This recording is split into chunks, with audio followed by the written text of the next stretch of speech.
Okay, let's hope this phone doesn't fall over because it is holding on to the edge of the windowsill. Hello and welcome back to Belmont Bunch. Once again, I am Mr. Belmont Bunch and this is my channel. I am the host, Belmont Bunch. Today we're talking about the first round qualifying series of the Islanders and the Panthers.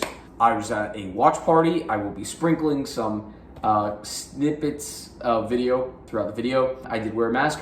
Let's get right into game one of the series. The Isles played exactly their game in one of the most Trotzian games I have ever seen them play. They got pucks in deep. They did all the coaching cliches. They got pucks in deep, kept their heads up, except Johnny Boychuk, and I'll talk about that in a sec. The Isles did a very, very good job of playing their game. Florida didn't come out playing with their speed, which is their game, their speed and high-powered offense. They were a little lackadaisical in the Islanders' system, was perfectly, adept at holding them off for the first two periods. Isles get their first goal through Tom Kuhnhackl.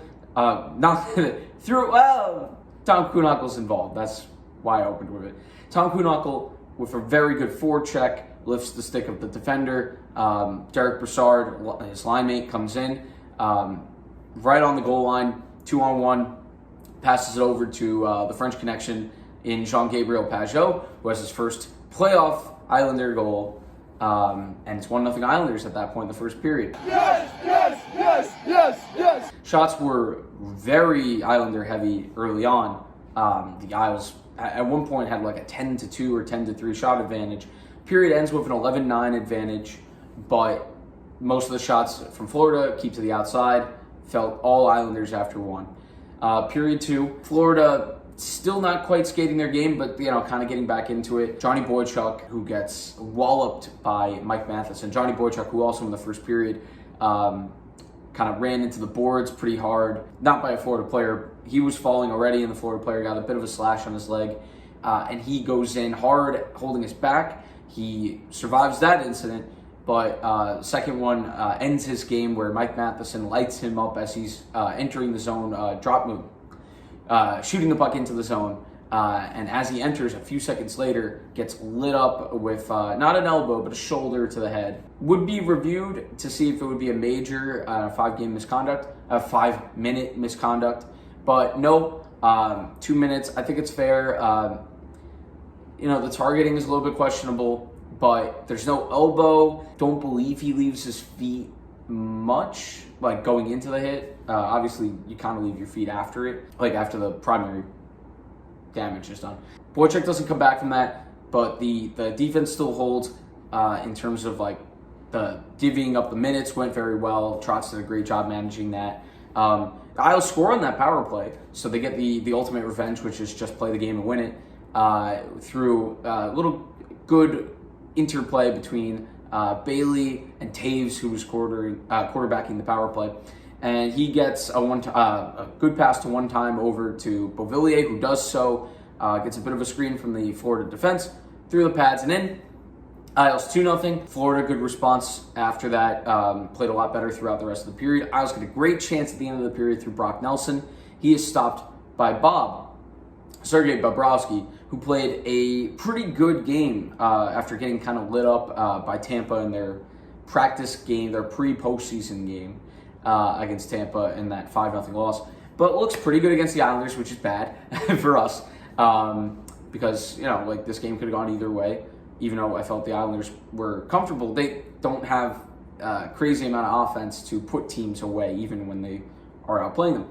And in the third, Florida scores immediately. Pulock kind of loses Huberdeau. Huberdeau just scoots on in as Pelech covers the Florida forward on the back post. Pulock is too high up in his zone, covering almost like zone type. I maybe didn't realize how much distance there was between him and the goal. And Huberdeau scoots in behind, backhand through the 5-hole of Varlamov, 2-1. But nothing really notable in terms of chances for Florida for the rest of the game, really. Varlamov turns aside at 27 of 28, I believe, and the shots end up exactly even. Stats look pretty even overall. Islanders win the faceoff battle, which is not something I'm accustomed to seeing. They just kind of played their usual game, and I feel bad for viewers of Edmonton and Chicago that were like, oh, I just got done watching this 6-4 like crazy offensive game and no goals going on here. Welcome to Islanders hockey. The last 3 minutes of the game, I recently just rewatched it this morning as I'm currently watching Arizona and Nashville. But the last 3 minutes, I don't know if the Panthers even got a shot off. Man up for about 2 of those 3 minutes with the empty net. Isles, forechecking was great. Anders Lee got some good forechecking in, even though the first line was invisible offensively. Brock Nelson had a bunch of chances, including a steal late in the game. Wasn't able to convert. Looks a little bit rusty, but it's one game. Kuhnhackl, good in terms of forward checking. Cizikas got his usual pesty forward checking in late in the game as well in the Panthers zone. And the Panthers, we forced an icing out of them in the middle of them trying to get back in the game. Kudos to the Isles. Kudos to Barry Trotz on a great game plan, executed pretty much exactly as they wanted outside of the one goal. And can't complain at all. Very happy. And let's just see how it goes on Tuesday. And that'll be a noon start. Same for Wednesday for Game 3. We will be covering both of those games. Keep an eye out for that. Islanders up 1-0. Let's see how it goes from here, but hopefully they play exactly like they did today.